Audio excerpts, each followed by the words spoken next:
time for a reminder, as we do every year, that those conditions are uncomfortable and can be dangerous for the voiceless members of the family. Patty is here, brought to you by Pet Pals TV. We also have Darcy Kurtz, the executive director of Fido, Friends of Indianapolis Dogs, outside. Thanks so much for coming in. Thank you.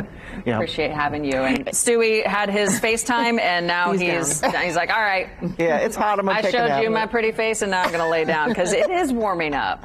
Oh my! Well, and you know, he can't take the heat at all. He's a snow dog. Now, when it's snowing and he goes outside, okay, he likes that. And of course, he can come in anytime he wants, in out, in out, in out. But also, it's not good for dogs at all, especially when there's no place they can go to get shelter. They're chained, and that's where Darcy comes in.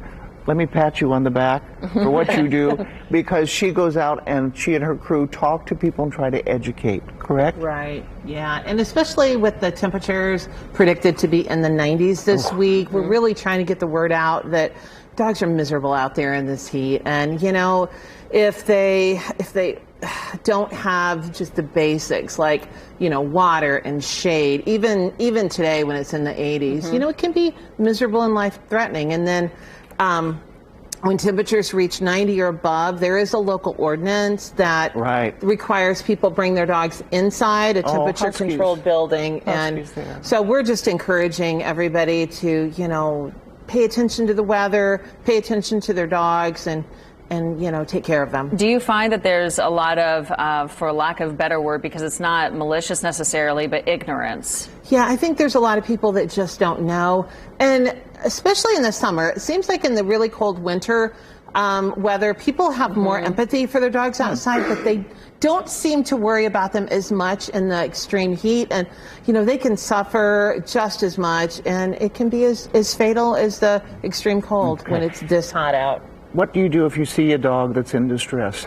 What should I do? So what we really recommend is people not assume that dog is out there long term. If they see a dog out, check back in 20 minutes. That dog may just be outside to do its business. Check back in 20 minutes, you know, 30 minutes. If that dog's still outside and it seems in distress. What does that look like? What does the distress look like? So excessive panting, excessive drooling, incoordination, inability to walk is when the heat stroke symptoms are really starting to progress. And ultimately, I mean, in the end, heat stroke could be fatal. So you've got to pay attention to these signs. But I think you can tell when a dog is in distress and miserable. I mean, just the way they look and their surroundings, and that, you know, again, what you do is amazing.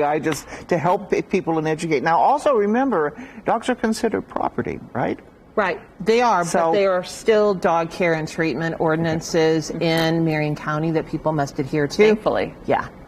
It took some time to get those on the books. I know they haven't always been there. And there are items to think about, too. I know you focus mainly on dogs on, like, home property, but when people take their dogs on errands in the car, you know, it doesn't take a 90-degree day for that to be dangerous. It's actually much cooler outside, and that the heat builds in the car. It's minutes before the car becomes, you know, 120 degrees. So this is not the week to take your dog in the car. What resources do you have out there for people if they want to find more information and educate themselves? Sure. So just to back up a little bit, if there are people that see dogs outside in extreme distress, where they know they're outside suffering, we recommend they call Indianapolis Animal Care Services either through the Request Indy app or the Mayor's Action Center at 317-327-4622. If people want our help, we can offer inside training crates to get the dogs inside the cool house. We can offer flea treatment, anything that removes the barriers to getting the dogs inside in this extreme weather, we can help with. Our helpline is 317-221-1314. And we'll put this on the Wish TV website. Yes. So you can get that. Also, you can find Fido on Facebook, too. Yes. Excellent. Yes, we will make sure all of that's available for you on wishtv.com, and you can hear stories and advice like this by watching Pet Pals TV on Saturday mornings at 10:30 right here on News 8, and you can get a little more FaceTime with Stewie before